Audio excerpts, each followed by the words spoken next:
The stallion slammed its hooves against the wooden rail, splintering the edge as the bride stepped forward with nothing in her hands. So why did the biggest man on the ranch stop himself from pulling her back? Dust hung thick in the Iron Mesa yard, tasting like iron and heat. Laughter broke sharp behind her, low and certain. She didn't turn. Her boots sank into dry earth as she walked straight toward the black stallion, its breath cutting the air in short, violent bursts. Somewhere to her left, Caleb Boone shifted, one step forward, then still, like he was waiting on a choice that wasn't his to make. The wind pushed her veil back, and for a second, the horse went quiet. Stay with this. Would you have taken that step too? The stallion hit the wooden wall again, hard enough to shake dust from the rafters. Men stood back along the fence line, hats low, boots still, nobody stepping forward. The sound of hooves on timber rang sharp and hollow, like a hammer striking bone. A length of rope hung useless from the rail where someone had dropped it and backed away. "Leave him," one of the hands muttered. "He'll break his own neck before long." No one argued. Inside the stall, the black horse wheeled and slammed again, eyes wide, nostrils flaring white with foam. Sweat darkened its coat until it shone like oil under the late afternoon sun, cutting through the slats. Caleb Boone stood just outside the gate. He didn't move, didn't shout, didn't reach for a rope, didn't pretend he could fix it. At 43, he was used to being the biggest thing in any space he walked into. 6.5 feet, broad shoulders, hands scarred from years of rains and wire and rough lumber. Folks said he had a temper, said it traveled ahead of him like a storm. But right now he just watched. The stallion lunged again, striking the boards with both front hooves. The crack echoed through the barn. Caleb's jaw tightened. Still, he didn't step in. A wagon creaked somewhere behind him. Nobody turned at first. Not until the wheels slowed and the driver pulled the reins, letting the horses settle in a cloud of dust near the gate. "She's here," someone said under their breath. That got attention. A few men shifted. One spat into the dirt. Another leaned back against the post, like he'd paid good money for a show and wasn't about to miss it. Caleb didn't turn right away. He heard the wagon door open, heard the soft scrape of a boot against the step. Fabric brushing wood. Then silence. Different from the noise in the barn. This was stillness. Intentional. Caleb looked. She stood beside the wagon, one hand resting on the frame. The hem of her dress carried the road with it. Dust. A faint tear along the edge. The color dulled by miles. Her posture was straight, but not stiff, like someone used to holding ground without asking permission. Evelyn Hayes. 30, the letter had said. No photograph. No promises. Just 4 lines of ink and a name. She didn't look around to meet the stairs. Didn't search for Caleb or the house or the land that was supposed to be hers now. Her eyes went past all of it. Straight to the barn. The stallion hit the wall again. A few of the men laughed, low and easy. "Picked herself a fine welcome," one of them said. "Won't last a week." Evelyn didn't react. She stepped away from the wagon, walked across the yard slow and steady, her boots pressing into the packed dirt. Not fast, not hesitant, just decided. Caleb watched her come. Every step lined up with the sound of that horse tearing into wood. She reached the barn door and paused, not for long, just enough to listen. Then she stepped inside. The men outside shifted, voices dropping. Someone ought to stop her. Go on then. Nobody moved. Caleb did. One step forward. Then he saw her, standing just inside the stall gate, close enough for the horse to see her, close enough that a lunge would end it in seconds. She had nothing in her hands. No rope, no stick, No plan anyone could recognize. The stallion turned, head high, ears pinned. It charged. The distance closed in a blink. Caleb moved again and stopped. Because she didn't. Evelyn didn't flinch, didn't raise her arms, didn't step back. She just stood there, still as the beam beside her. The horse came within inches, then stopped. Not clean, not calm. It skidded, hooves scraping, breath bursting out in a harsh snort. Its head jerked, muscles tight, ready to strike again. But it didn't. For one strange, suspended second, the barn went quiet. No laughter, no shifting boots. Just the sound of that animal breathing hard, and the soft creak of old wood settling. Evelyn tilted her head just slightly, like she was listening to something no one else could hear. The stallion's ears flicked. Forward, then back again. Caleb felt something shift in his chest, not understanding. Not yet. Just something off. Something that didn't fit. The horse stamped once, but it didn't charge. Not again. And nobody in that barn knew why. Caleb let out a breath he hadn't realized he'd been holding. He didn't step closer, didn't speak. He just stood there, watching the woman he'd married without ever meeting, standing in front of the one thing on his land that had broken every man who tried to control it. And for the first time since that horse came to Iron Mesa, it wasn't the most dangerous thing in the room anymore, not even close. By nightfall, the laughter was gone. The men drifted off in ones and twos, boots scuffing the yard, voices low like they didn't want to stir something back up. No one said much about what they'd seen. Not out loud. Caleb stayed. He leaned one shoulder against the barn post, arms loose at his sides, watching through the slats as the stallion paced. It didn't throw itself at the walls anymore. Not like before. It moved in tight circles now, head low, listening. Evelyn had already walked back to the house. She didn't wait for him. The front door stood open when he stepped inside. A strip of lamplight cut across the floorboards. The place smelled faintly of coffee grounds and old wood smoke. She was at the table, not sitting, not resting. Working. Ledger books lay open in front of her, pages yellowed at the edges. A stub of pencil moved across the margin, neat and careful. She had taken off her gloves, rolled her sleeves just past the wrist. That's when he saw it. A thin, pale scar crossing the inside of her right hand. Old. Clean. Not an accident. She didn't look up when he came in. "Flowers short," she said, like they'd been living together for years. "Last delivery was marked 2 weeks ago, but the count's off by near a sack and a half." Caleb set his hat on the peg by the door. "Pete handles orders. He's not writing them down right," she said. "Or someone's taking more than they're putting back." She turned a page. No hesitation. No asking if she should.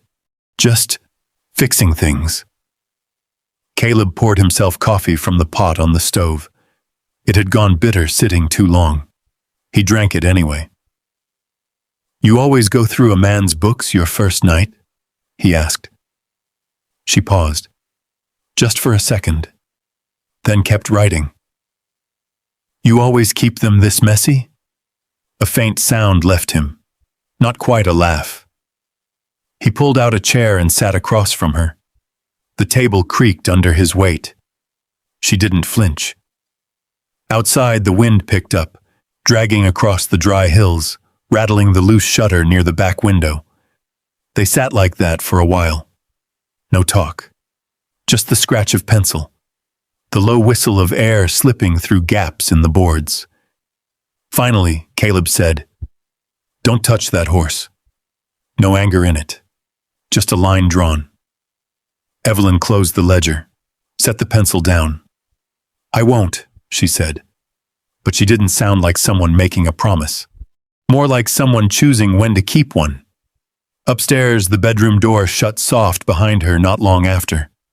Caleb stayed at the table a while longer, staring at the open page she'd left behind. Numbers straighter now, clean, balanced, like she'd already started putting things in order. He blew out the lamp and went to bed. Sleep didn't come easy. Somewhere past midnight, he heard it. Not the stallion, not the boards cracking or hooves slamming. Something quieter. A voice. He sat up, listened. The sound drifted through the open window, carried on the wind, low, steady, not singing, not quite talking either. Caleb pulled on his boots and stepped outside. The yard was silver under moonlight. The barn stood still, no noise coming from inside, except that voice. He moved closer, careful with each step. Gravel shifted under his heel. Through the crack between the boards, he saw her. Evelyn stood just outside the stall. Not inside this time, one hand resting against the wood. The stallion stood on the other side, head angled toward her, breath slow now, not calm, not gentle, but not wild either. "You don't have to fight everything," she said, soft enough the wind almost took it. "Not every minute." The horse flicked an ear. She didn't reach for it, didn't move closer, just stood there, letting the space stay what it was. Caleb leaned back into the shadows. He stayed there longer than he meant to, long enough to notice something that didn't sit right. She wasn't afraid. Not the way a person should be. Not the way anyone had been around that animal. The next morning came cold and pale. Frost clung to the fence rails. The sun hadn't burned it off yet. Caleb stepped into the barn expecting the usual noise. He stopped at the door. The stallion stood still, not sleeping, not relaxed, just standing. Head turned slightly toward the open aisle, waiting. Caleb walked closer, slow, boots pressing into the packed dirt. The horse didn't charge, didn't strike. It shifted its weight once, that was all. Behind him, he heard the screen door creak open. Evelyn stepped out onto the porch, a tin cup in her hand. Steam rose in thin lines. She didn't come closer, just watched. Caleb glanced back at her, then at the horse. Something in his chest settled wrong. Not fear, not yet, something else. The kind of feeling a man gets when he realizes he's no longer the one setting the rules on his own land. And for the first time since that animal arrived. It wasn't the stallion he was trying to figure out. The days settled into a rhythm that didn't feel like one. Morning came early over Iron Mesa. Cold light sliding across the hills, catching on wire fences, and the slow drift of cattle in the lower pasture.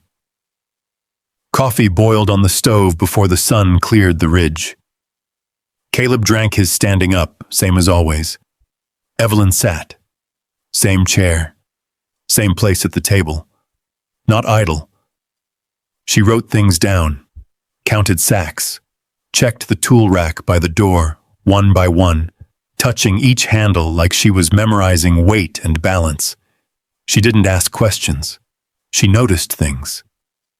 By the third day, the broken hinge on the feed room was fixed. The loose latch on the back gate didn't swing anymore. Even the old receipt book Caleb hadn't opened in months was squared, pages pressed flat beneath a stone. No announcement. Just done. Out in the barn, the stallion still stood apart. No one went near it. No one but her. Caleb didn't stop her. Didn't tell the hands to stop her either. They watched. That first afternoon, she stayed outside the stall, same place as the night before. Hand resting on the wood, voice low enough the wind could almost take it. The horse paced once, twice, then stilled. On the fourth day, one of the younger hands got tired of waiting. "Can't leave him like that forever," the boy said, reaching for a rope. "He'll rot his own mind pacing." Caleb didn't answer, just watched. The boy stepped in too fast, too loud. The stallion reacted, head snapping up, hooves striking, a sharp, violent crack against the boards. The rope slipped from the boy's hand. He stumbled back, and Evelyn moved, not toward safety, between them. Her hand came up, not touching, just there. "Stop," she said, not loud, not pleading. The horse lunged forward and stopped short again, closer this time. Close enough Caleb could see the heat coming off its breath. The boy froze behind her. Nobody spoke. Evelyn didn't turn around, didn't check if he'd made it clear. She just stood there. Still. The stallion stamped once, hard. Dust lifted from the floor. Then nothing. Silence stretched. Slow. Tight. Like something deciding. Caleb took one step forward and stopped again. Same as before. Because she didn't move. Not an inch. After a long moment, she stepped back. The space opened. The horse didn't follow, didn't attack. The boy backed out fast, boots dragging across dirt, eyes wide like he'd seen something he couldn't name.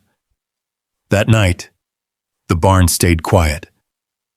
Caleb sat on the porch, chair tipped back against the wall, hat low over his eyes. The sky had gone dark blue, stars coming out slow over the ridge. Evelyn stepped out with a lantern.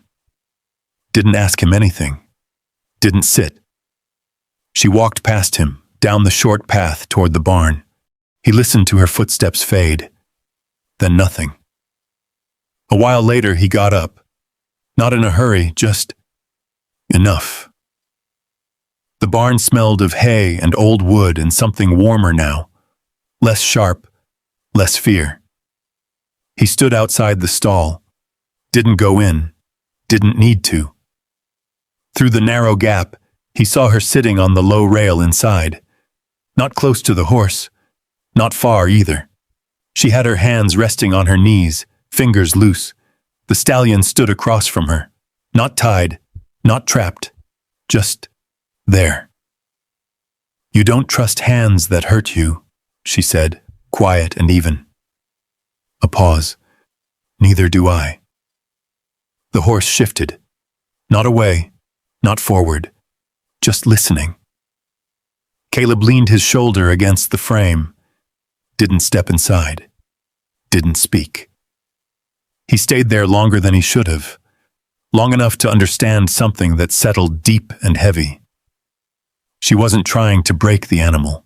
She wasn't even trying to control it. She was waiting, and somehow, it was waiting back. Out in Copper Ridge, the talk started up again. About the quiet bride. About the horse that had stopped breaking walls. About Caleb Boone letting something happen on his land. He didn't understand. By the end of the week, folks weren't laughing the same way anymore. Not as loud. Not as sure. And Caleb, he found himself standing at that stall more often than anywhere else. Not to interfere. Not to lead. Just to watch. Trying to figure out how a woman who barely spoke had somehow made the most dangerous thing he owned stand still long enough to listen. By the time the wagon came, the air had already turned dry and sharp. Wind moved low across the land, dragging dust in long lines over the yard. Caleb was fixing a split rail near the north fence when he heard it. Wheels, heavy, not the loose rattle of supply carts. Slower, deliberate. He straightened, one hand still on the post.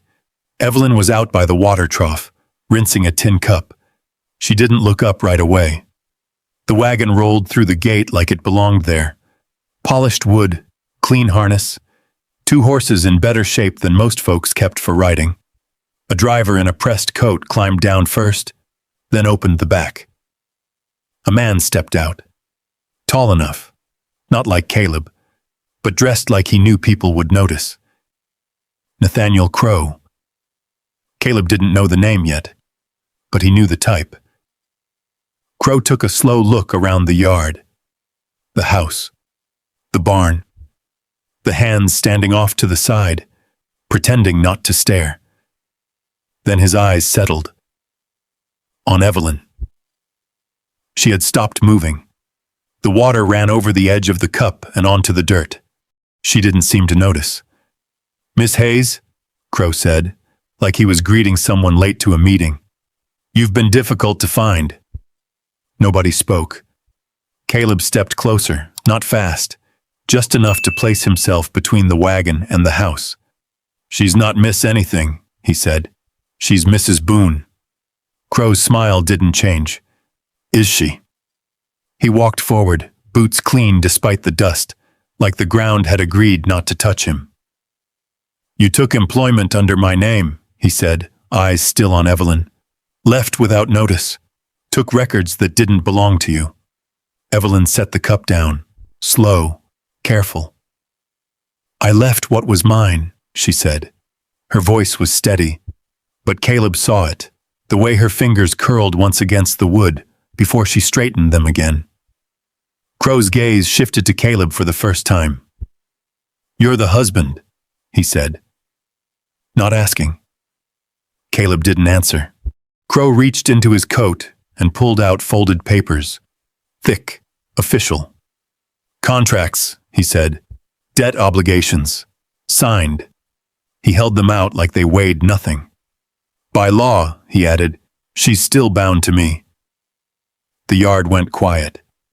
Even the wind seemed to pull back. One of the hands shifted his weight. Another spat and looked away. Caleb didn't take the papers. "Law don't run this land," he said. Crow's smile thinned. "It runs every land, Mr. Boone. Some places just haven't caught up yet." Behind Caleb, the barn door creaked. Evelyn moved. Not toward Caleb, not toward the house, toward the stall. Every head turned. She stepped inside the barn, boots soft against the packed floor, and disappeared from sight. Caleb took a step after her. "Best let her think," Crow said lightly. Caleb stopped. His jaw tightened. Minutes passed. Long ones.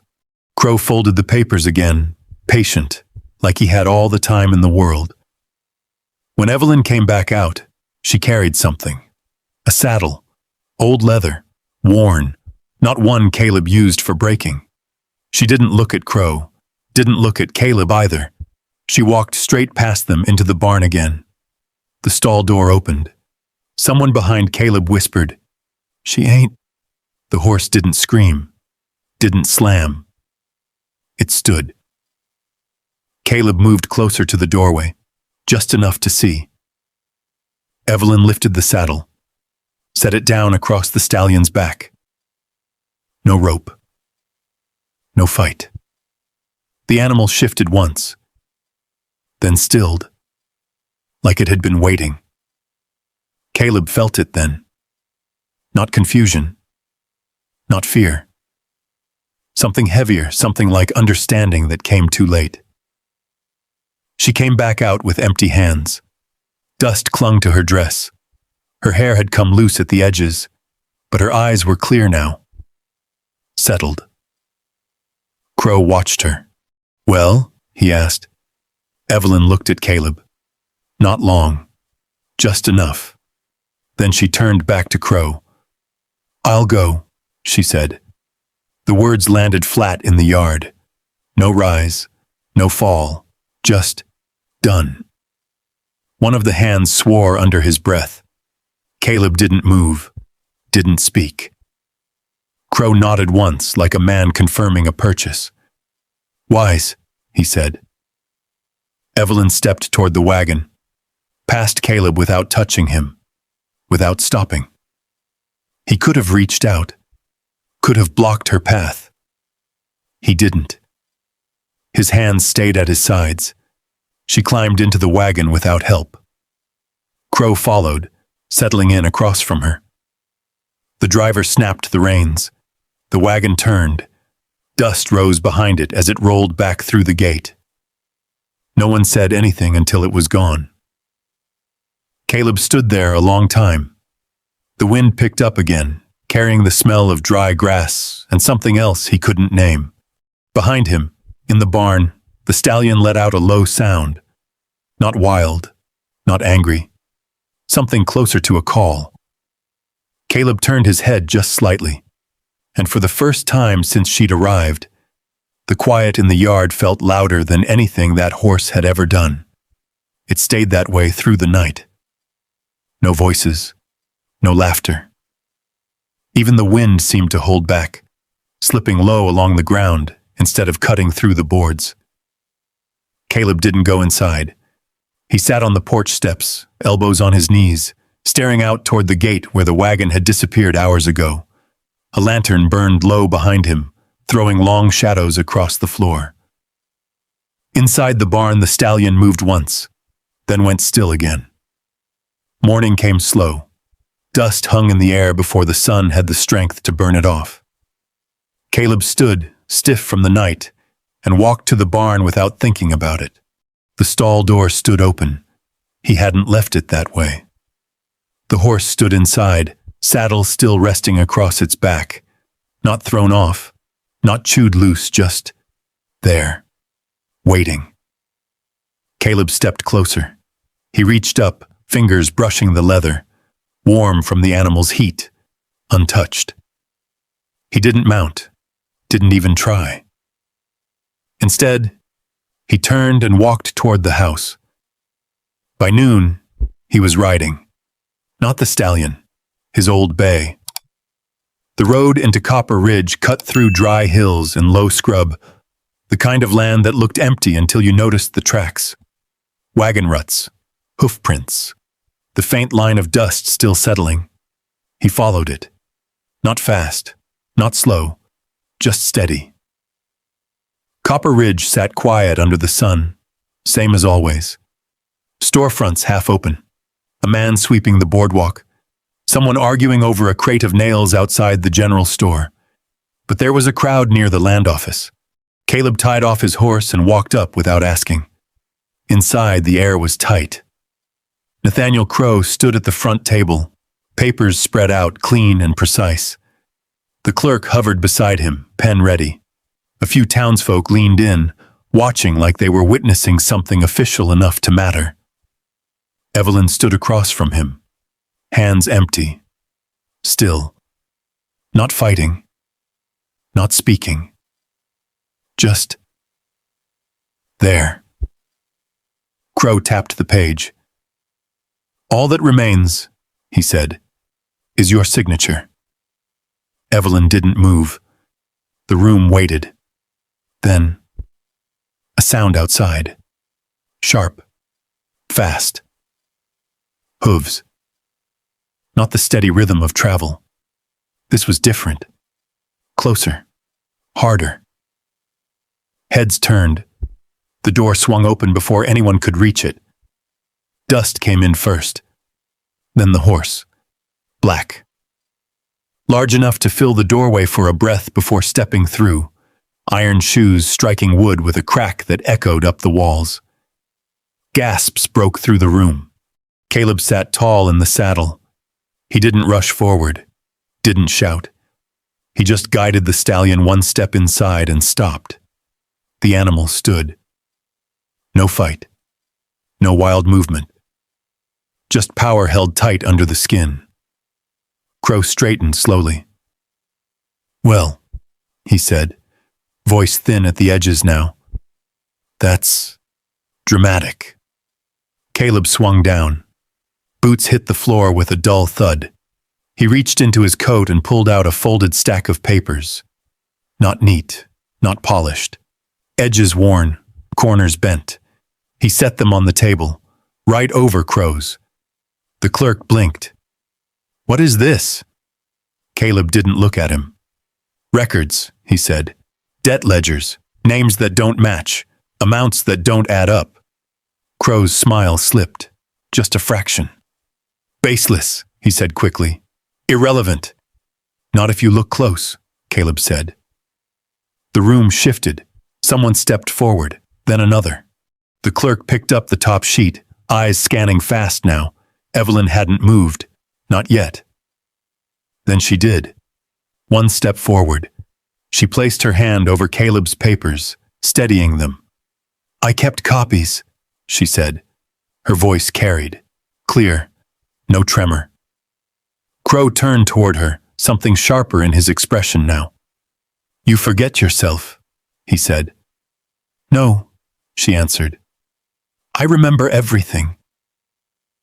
Silence dropped hard into the room. Evelyn lifted her chin just slightly. I signed what I had to, she said. But I also wrote down what was taken. Every time. The clerk swallowed, turned another page, then another. Murmurs spread through the crowd. Crow's hand curled against the table. This proves nothing. It proves enough, the clerk cut in, not looking at him now. Evelyn didn't look at Caleb. She didn't need to. She stepped back, just enough. Crow gathered his papers too fast, edges slipping out of order. His composure didn't hold. Not here. Not anymore. He turned and walked out without another word.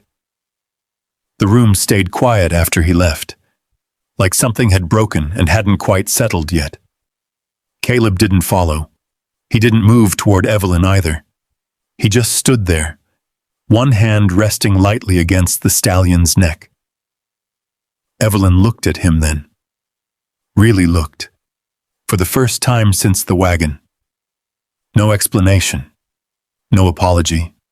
Just understanding passing between them, quiet as breath. Outside, the sky had turned softer, late afternoon stretching long across the road. They rode back slow. No rush. No one followed. At Iron Mesa, the light had gone gold by the time they reached the gate. Evelyn didn't wait for help. She swung down from the saddle herself. The stallion shifted once under her weight, leaving, then settled. She walked him forward into the yard, reins loose in her hand. Caleb stood on the porch when she came up. Same place he'd been the night before. Hands still marked with dust from work. She stopped a few steps away. The wind moved between them, light now. He looked at her. You done running? He asked. She held his gaze. A small breath. I never was. The stallion lowered its head beside her, quiet as the evening settling over the land. And for the first time since any of it began, nothing in that yard felt like it needed to fight anymore. The sun dipped lower over Iron Mesa, stretching their shadows long across the yard, two figures standing where the dust had finally settled. Nothing about that place had really changed. The same boards creaked underfoot. The same wind moved through the hills.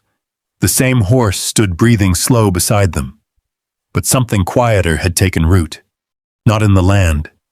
In the choices they made when things could have gone another way. He could have forced the fight. He didn't. She could have stayed silent. She didn't. And somewhere between restraint and courage, they met each other for real. Out here, strength was easy to misunderstand. Folks saw a man like Caleb and thought it lived in his size. They saw a woman like Evelyn and thought it had to be hidden or borrowed. But strength isn't loud. It's the hand that doesn't grab when it could. It's the voice that speaks when it's easier not to. It's staying when leaving would hurt less. So if you'd been standing in that yard, would you have walked away like she did? Or stayed and faced it, knowing what it might cost? And if stories like this sit with you a while, stay with us. There are more waiting down these roads, quiet ones, hard ones, the kind that leave something behind long after the telling's done.